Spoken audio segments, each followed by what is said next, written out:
Assalamualaikum warahmatullahi wabarakatuh. Selamat siang, mahasiswa-mahasiswi yang mengambil mata kuliah monitoring dan evaluasi kebijakan sosial yang diambil oleh Bu Siti Aminah. Pada pertemuan ini, saya akan sharing tentang materi kedua, bagaimana monitoring dan evaluasi kebijakan itu dilakukan melalui teknik-teknik tertentu, kemudian indikator-indikator dari suatu kebijakan itu seperti apa sehingga memudahkan, aktor atau suatu, proses dari monitoring itu sendiri. Baik, Bu Aminah akan share screen tentang materi yang kedua.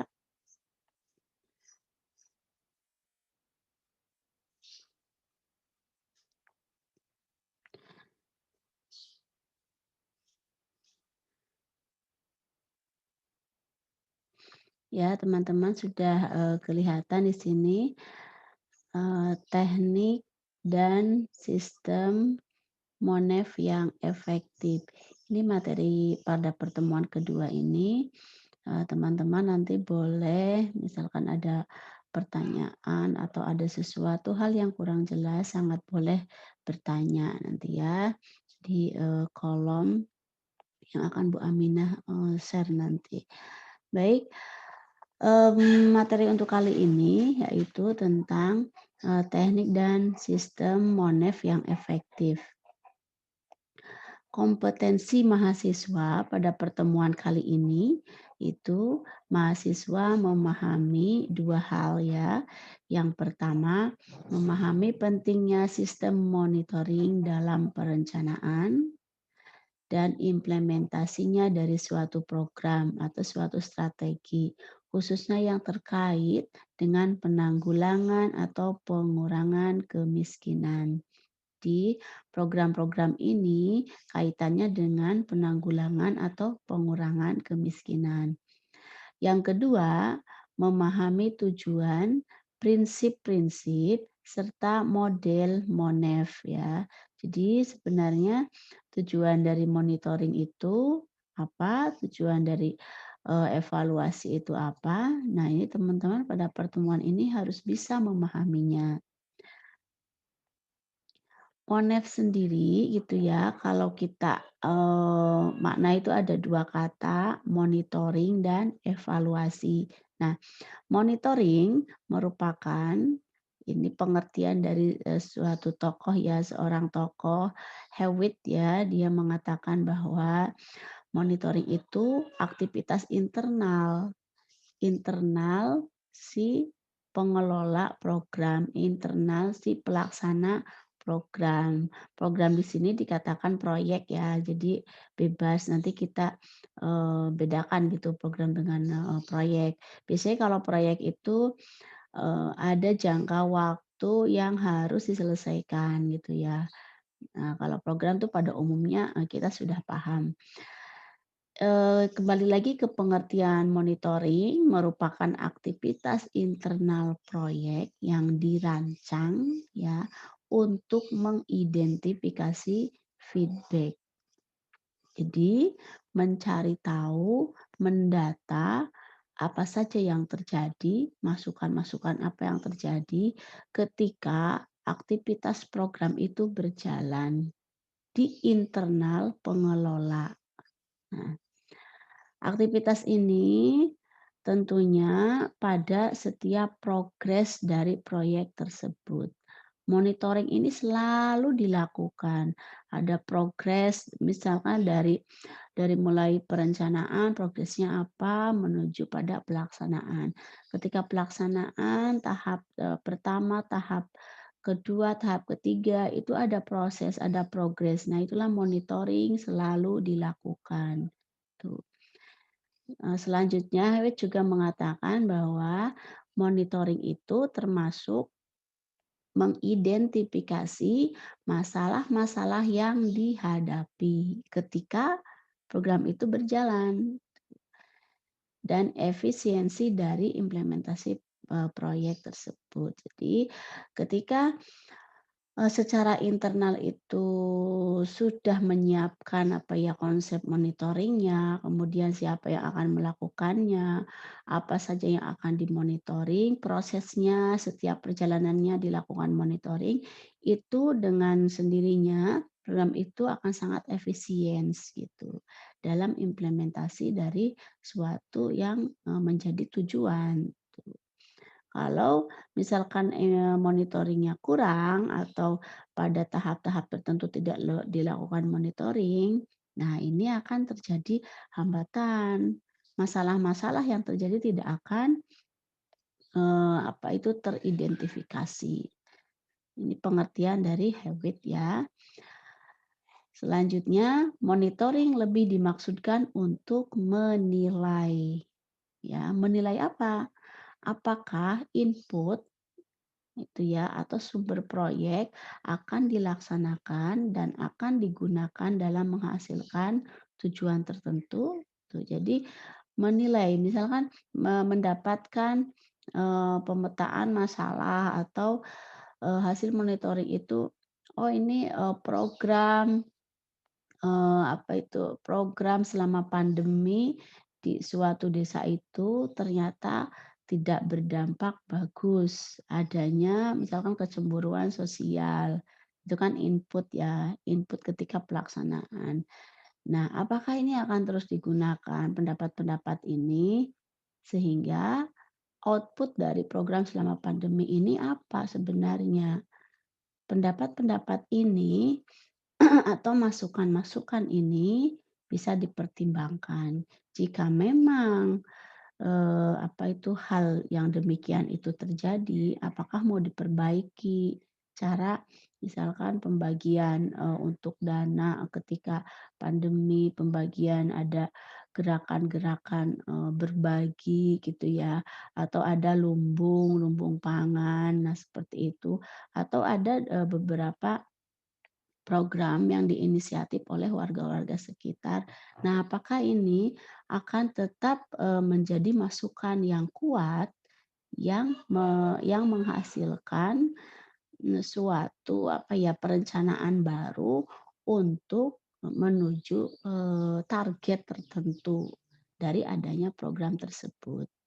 Nah ini, jadi monitoring itu untuk menilai gitu ya.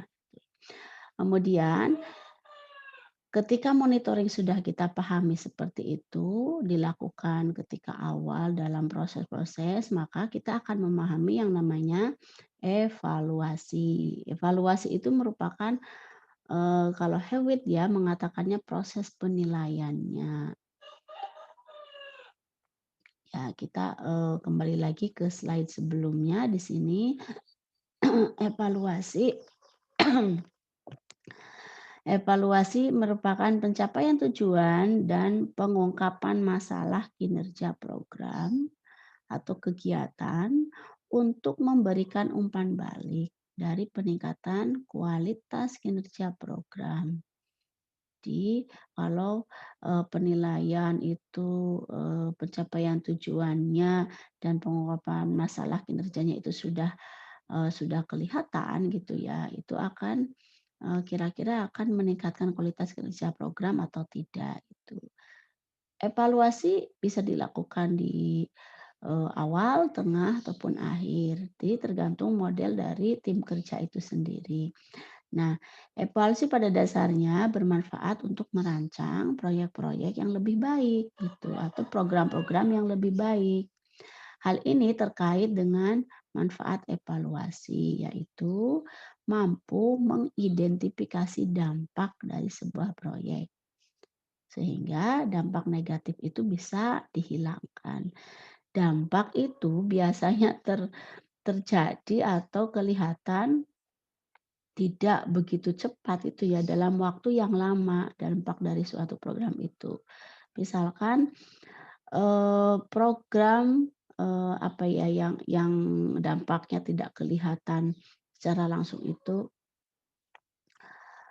eee, pembuatan aksesibilitas gitu ya, untuk, penduduk yang lansia misalkan.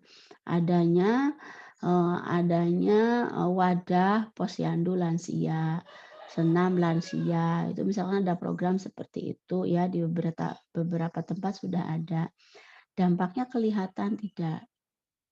Belum, dampaknya itu kelihatannya misalkan 1 tahun, 2 tahun berikutnya itu terjadi kelekatan-kelekatan di antara lansia.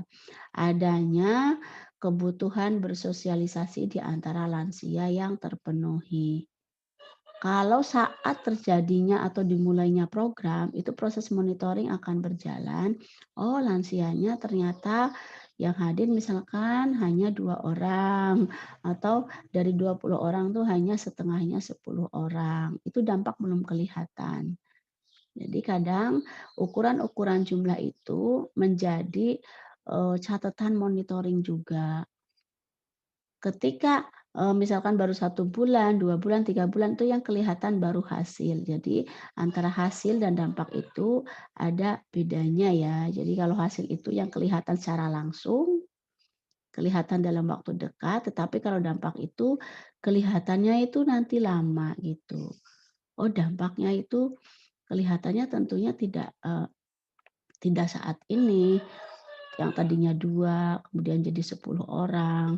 Lama-lama dari jumlah itu walaupun sedikit ternyata ada suatu ide-ide besar dari lansia itu dampak ya. Kemudian ada, komunitas-komunitas yang memperhatikan lansia, kemudian ada intervensi dari misalkan yang paling dekat, lembaga paling dekat itu dari desa, dari puskesmas itu ya, dari, pemerhati LSM dari lansia itu dampak ya. Kelihatannya setelah ada, hasil-hasil kecil yang kelihatan, dampak itu akan muncul tuh.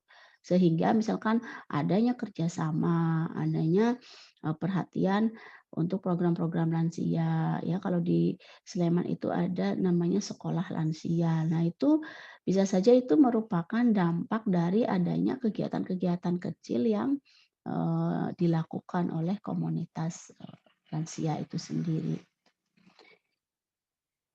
Ya, pertemuan kemarin sudah dijelaskan tentang sumber masalah gitu ya, sumber masalah kalau kemarin Bu Aminah, mengatakannya bahwa sumber masalah itu kalau yang sisi yang kotak, ini ya, lingkaran oranye itu sama lingkaran merah, yang lingkaran oranye ini, akan, dimaknai bahwa ada satu individu di sini lansia ya, tadi contohnya sudah lansia. Lansia ini di dalam kotak oranye ini menjadi sumber masalah gitu. Ketika, kita akan melakukan suatu kebijakan, kemudian kita melakukan monitoring dan evaluasi. Nah, sumber masalah ini harus menjadi kunci utama, karena tadi contohnya lansia di lingkaran oranye ini lansialah menjadi sumber masalah. Sehingga lansia itu jumlahnya kan mungkin di satu kampung itu, misalkan lebih sedikit gitu ya daripada usia muda gitu. Nah, maka lansia ini bisa saja menjadi hal yang diabaikan gitu. Kenapa kita harus ngurus lansia gitu, lansia kan memang harus seperti itu. Lansia tidak bisa ke masjid, misalkan lansia tidak bisa berkumpul dengan, sesama, lansia yang lain, itu karena memang lansia itu tidak mau, misalkan seperti itu ya. Karena memang lansia itu seperti anak-anak. Nah, jadi sumber masalah sebenarnya dalam lingkaran oranye ini si lansia yang dijadikan sumber masalah oleh lingkungan, sehingga tidak adalah program yang pro terhadap lansia. Nah, jika pandangan ini dipakai ketika melakukan monitoring, nah ini akan terhambat tujuan dari program atau kesejahteraan lansia. Akan terhambat yang namanya penanggulangan kemiskinan di lingkungan lansia, misalkan itu ya. Berbeda dengan yang lingkaran merah. Lingkaran merah ini seorang lansia akan mudah beraktivitas, akan terpenuhi kebutuhan hidupnya ketika ada kebijakan yang merubah. masalah yang ada di lingkungannya. Di sini kelihatan tanda panahnya keluar karena yang bermasalah itu lingkungan sekitarnya. Kalau yang ini mah tanda panahnya masuk karena yang dianggap masalah itu individunya. Kalau yang merah yang dianggap masalah itu ya lingkungannya. Misalkan lansia di rumah terus gitu ya. Yang bermasalah sebenarnya bukan lansianya. Kenapa tidak ada di sini misalkan taman untuk lansia atau media untuk berkumpul untuk lansia. Masjid juga tidak ramah untuk lansia, misalkan gitu. Kemudian di sini tidak ada komunitas yang memperhatikan mereka itu. Kalau tadi saya contohkan di Sleman sudah ada gitu ya sekolah lansia, nah daerah lain itu sebenarnya bisa modeling. Karena ketika ada wadah, lansia ini akan keluar, akan terfasilitasi gitu ya kebutuhan-kebutuhannya sehingga muncullah satu tujuan yaitu kesejahteraan bagi lansia sesuai dari tujuan dari kebijakan itu sendiri. Terus Bu Aminah, ambil kasus contohnya lansia ya. Ya di sini, selain ini lebih pada pengertian monitoring ya. Jadi, di beberapa, pengalaman tahun-tahun sebelumnya, pengertian monitoring ini menjadi satu indikator mahasiswa bahwa dia memahami berbagai makna dari monitoring dari berbagai tokoh gitu. Nah, kalau yang dilihat di monitor ini ya di layar, ini monitoring itu pemantauan gitu. Ya, ini hanya pada pengertian, jadi teman-teman bisa membacanya atau mendiskusikannya dari berbagai sumber. Jadi saya lewati. Nah, selanjutnya hakikat dari MONEF ya. MONEF itu ditujukan pada suatu program yang sedang atau sudah berlangsung itu. Paduan ya, monitoring dan evaluasi. Ada yang sebelum dilakukan itu sudah ada tahap monitoring, kemudian sedang dilakukan dan setelah dilakukan.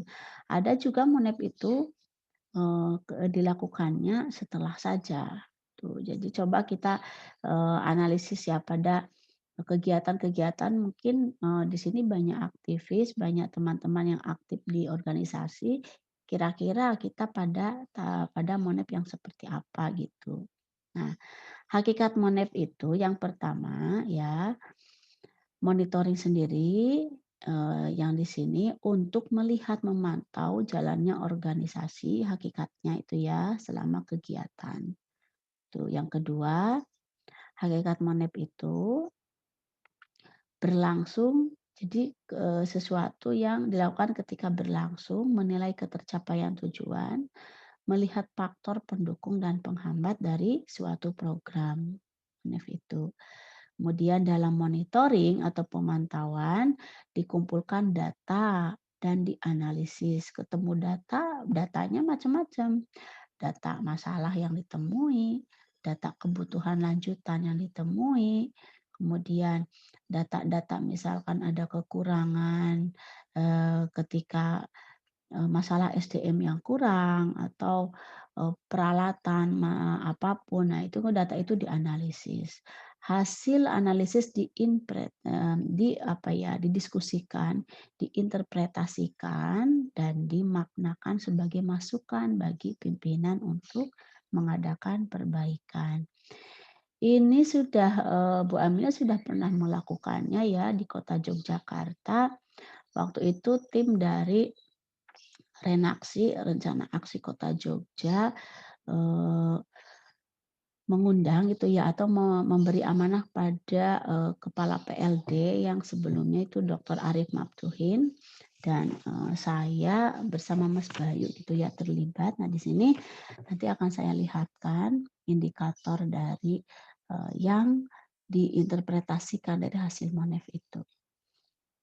Nah, monitoring itu sebagai pemantauan atau informasi-informasi ketika program dilakukan dengan evaluasi tindakan dari catatan monitoring itu. ya. Jadi kalau, mau mengevaluasi kita tidak memiliki catatan, ya itu sulit sekali ya untuk melakukan evaluasinya, harus ada, monitoring-nya gitu.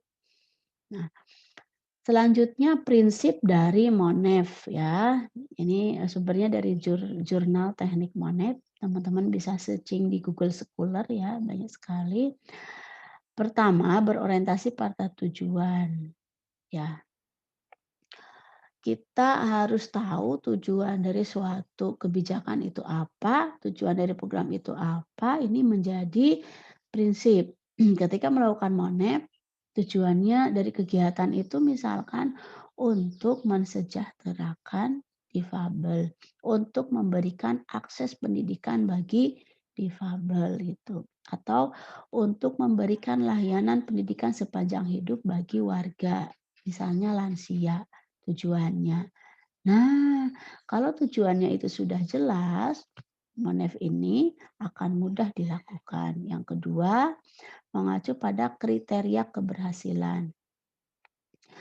Kriteria keberhasilan ini tidak akan terlepas dari indikator suatu kebijakan itu terpenuhi atau dilaksanakan. Misalnya, kalau Bu Aminah di sini memberi contoh yang di lingkaran 6 indikator kota inklusi ya. Nanti saya lihatkan. Dan ini tahun 2010 ya Bu Aminah pernah meneliti di tesis tentang, indikator kampus yang inklusi, yaitu ada 2 gitu ya, aksesibilitas pendidikan, secara, fisik dan aksesibilitas non-fisik. Yang secara fisik itu lebih pada gedung-gedung, pada, aksesibilitas di, di fakultas, misalnya tangga gitu ya, tangga yang sebelah timur dan barat itu di dakwah saja itu berbeda, karena yang timur itu aksesnya untuk umum, tinggi-tinggi ya ukurannya itu, kalau yang barat itu kan pendek-pendek, itu aksesibilitas untuk misalkan ada dosen yang sepuh, itu juga berkebutuhan khusus ya, kemudian ibu hamil, kemudian ada, penyandang disabilitas yang netra. Nah, itu beda itu. Jadi, itu aksesibilitas fisik. Aksesibilitas fisik lainnya misalkan got-got yang sudah ditutup sehingga tunanetra itu tidak terperosok. Kemudian parkir yang ramah difabel, kemudian masjid ada ramnya, pintu masuk gedung setiap fakultas itu ada ram untuk pengguna kursi roda, itu fisik yang kelihatan. Nah, hasil penelitian berikutnya kriteria atau, indikator dari, yang saya teliti itu yaitu aksesibilitas non fisik, ini lebih ke sumber daya manusia. Bagaimana layanan di tata usahanya, bagaimana SDM dari dosennya, bagaimana kurikulumnya, kayak seperti itu yang tidak kelihatan ya. Ternyata hasil penelitiannya ada motivasi belajar yang bagus, di, teman-teman difabel netra itu dipengaruhi oleh aksesibilitas non fisik. Non fisik itu yang tidak kelihatan, layanan kampusnya, pertemanannya, semangat dari dosennya gitu. Jadi itu ternyata lebih berat atau lebih bermakna untuk keberhasilan pendidikan dari seorang teman difabel. Tapi bukan berarti non fisik, berarti, aksesibilitas fisik tidak berarti, ya itu juga berarti. Cuman ketika diuji, hasil penelitiannya yang lebih condong, lebih banyak berpendapat itu lebih termotivasi ketika memiliki teman yang mendukung, dosen, keluarga, seperti itu. Nah, yang ketiga, prinsip Monep itu mengacu pada asas manfaat ya, jelas ini ada kaitannya dengan 1, 2 tuh. Kalau Monefnya itu, nanti kaitannya dengan yang keempat, bersifat objektif atau independen ya. Jadi tidak ada unsur-unsur politik yang, menjadi motivasi dari si pelaksana Monep itu sendiri. Asasnya manfaat, harus objektif. Nah, di sini, misalnya ya ini Bu Aminah, mau lihatkan renaksi kota inklusi ya. kaitannya dengan indikator tadi. Kita lihat di sini ada, nah ini dari hasil gitu ya, hasil, eee, kalau di kota Jogja ini kan kota paling ramah difabel di Indonesia ya. Ada RKPD, Rencana Kegiatan Pembangunan Daerah, selama, 5 tahun gitu. Waktu itu tahun 2016 ya kami dilibatkan untuk membuat indikator ini. Nah, indikator inklusi untuk Kota Jogja itu ada 6 indikator itu ya.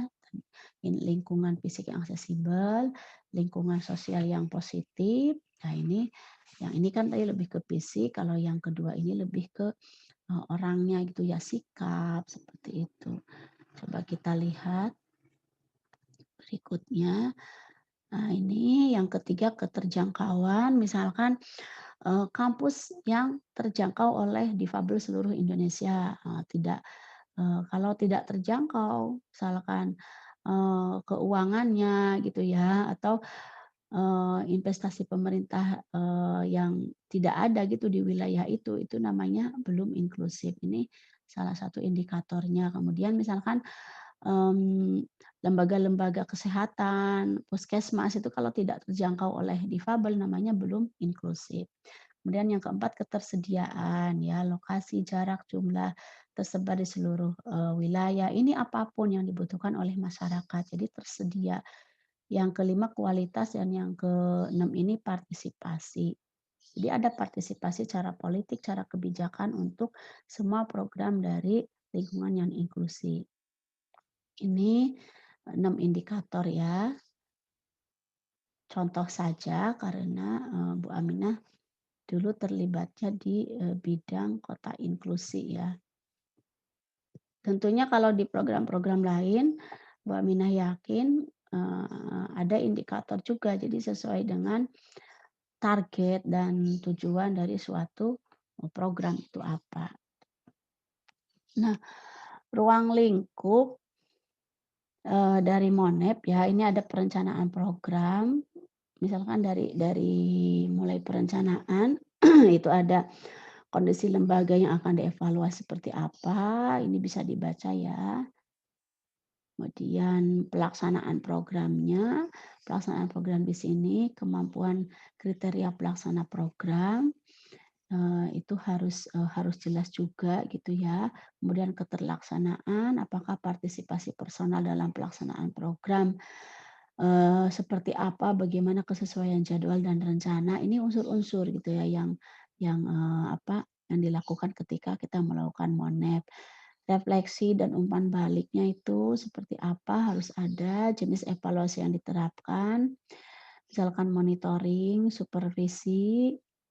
Supervisi seperti, ada, eee, beberapa, tindakan gitu dari yang akan melakukan evaluasi, datang secara langsung gitu. Kemudian evaluasi proses, evaluasi formatif, evaluasi sumatif gitu ya. Jadi ada yang dilakukan di awal, tengah, atau akhir, atau bahkan yang paling banyak itu di akhir biasanya.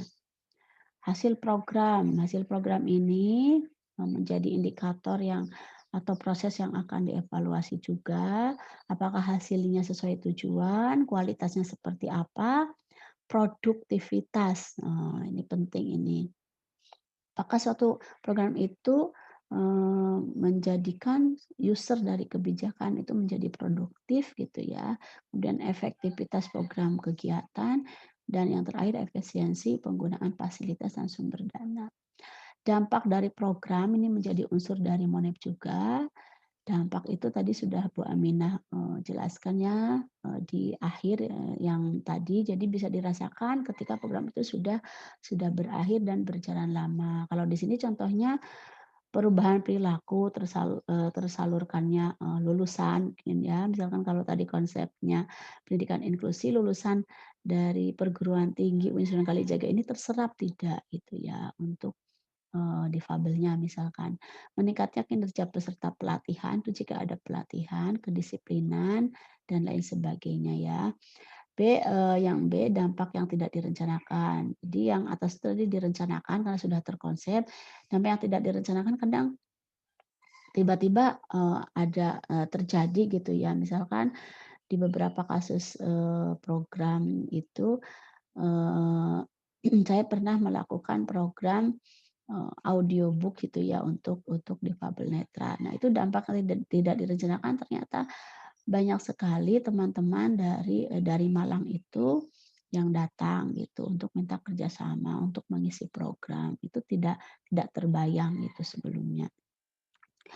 Selanjutnya metode dari Monef ini materi terakhir ya, slide terakhir, Bu Aminah hanya menjelaskan satu metode angket terbuka gitu, tapi, banyak juga yang melakukan metode Monef itu dengan FGD gitu ya. Kemudian dengan, wawancara dan seperti itu, wawancara secara langsung. Kalau angket terbuka ini, jadi seperti pertanyaan yang terbuka. Ini ada contoh ya, misalkan, "Jika tempat ini dibangun sekolah kepribadian, bagaimana pendapat saudara?" Gitu. Jadi pendapatnya ini, isiannya ini secara terbuka, bebas diisi oleh, eee si pengisi dari angket ini, orang yang misalkan yang dikasih angket ini, orang yang terkena dari program itu atau user dari kegiatan itunya. Mereka inilah yang akan mengisinya gitu. Hal-hal yang harus diperhatikan dalam menyusun angket di sini ya, isi atau materi pertanyaan sesuaikan dengan kemampuan pengetahuan responden. Jadi bahasa-bahasa kebijakan yang mungkin sulit dipahami atau bahasa program itu disederhanakan ya. Misalkan untuk masyarakat lansia atau orang yang tidak mengerti bahasa Indonesia itu harus disederhanakan ya sesederhana mungkin. Pertanyaan atau pernyataan yang tuliskan harus menggunakan kata kalimat yang mudah dipahami. Butir pertanyaan tidak terlalu banyak, kemasan instrumen menarik, kemudian tata letak pertanyaan atau pernyataan ini bisa dilihat di jurnal jurnal teknik Monef ya. Tuh, ini bahan-bahannya sudah Bu Aminah simpan, ada nanti Bu Aminah share. Ini metode, kalau yang Bu Aminah lakukan biasa metode itu memakai FGD lebih enak. FGD itu kan, ibaratnya, nanti saya gambarkan seperti ini. FGD itu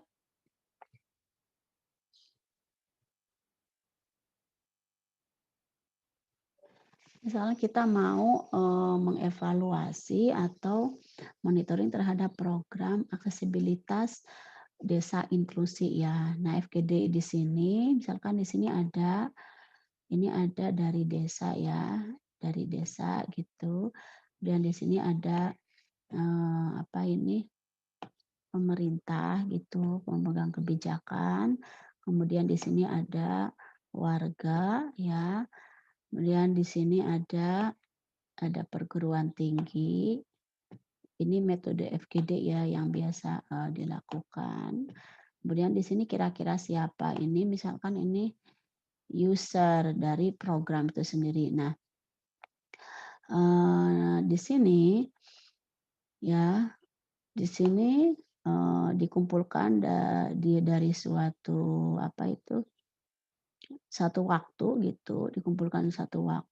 Nah ini biasanya ada, ada fasilitator, di sini fasilitator, di sini fasilitator, di sini fasilitator, di sini juga, juga. Kemudian ada bahan yang dibagikan. Nah bahan ini ditayangkan, dievaluasi secara bersama, kira-kira nih untuk mencapai desa yang ramah terhadap lansia, desa yang ramah terhadap anak itu, desa yang ramah terhadap difabel itu apa. Nanti semua unsur ini ya, semua unsur, yang ada di sini ini berpendapat, misalkan ini berpendapat A, kemudian ini juga berpendapat A, yang ini berpendapat B. Yang ini usernya berpendapat C, yang ini berpendapat D. Nah, pendapat ini dikumpulkanlah. Jadi nanti diambil yang paling banyak pendapatnya, kemudian mereka ini yang berlima ini mencari lagi atau berdiskusi kembali dari yang sudah disimpulkan ini yang paling penting mana, nanti akan ketemu pilihan satu, pilihan 2, kemudian pilihan 3. Nah, ini bisa menjadi suatu pilihan dari, adanya suatu program atau nah, kalau program ini, ketika mau dilakukan ini kan sudah disepakati, ketika nanti mau merencanakan kembali atau memonitoring, mengevaluasi, evaluasinya kan dilakukan di akhir ya. Undang kembali mereka dengan teknik FGD ini. Tayangkan kembali ketiga hal ini, kemudian presentasi dari si pelaksana program dan mereka tentunya akan memberi masukan dan melakukan evaluasi. Ini yang paling enak biasanya, waktunya juga, kondusif karena semua ada jadi kita tidak mengundang satu-satu gitu ya, semua kita kumpulkan, biaya juga sangat ngirit karena dalam satu waktu kita bisa mengundang semua orang dengan biaya yang, seminimal mungkin gitu, dan ini akan lebih efektif karena semua unsur itu terbuka, bertemu ada gitu. Berbeda kalau dengan angket-angket itu kan, orang ketika ngisi angket itu kalau keadaannya lagi fokus mungkin dia akan benar-benar, tapi kalau dia lagi sibuk, dia akan mengisinya dengan, ya udah sesuai apa yang, dipikirkan sepintas gitu. Ini hanya, sharing metode saja, boleh dilakukan dengan cara apapun dan bisa dibuka di beberapa artikel ya. Silakan searching saja metode MONEF itu. Baik teman-teman, untuk materi pertemuan kedua, Bu Aminah, akhiri sampai di sini ya. Nanti teman-teman, saya share materi ini di YouTube gitu dan teman-teman silakan untuk, absen di kolom komentarnya. Sekali lagi terima kasih, mohon tetap jaga kesehatan ya, tetap jaga imunitas tubuh, selalu sehat, semangat dengan belajar jarak jauh ini. Salam sehat. Wassalamualaikum warahmatullahi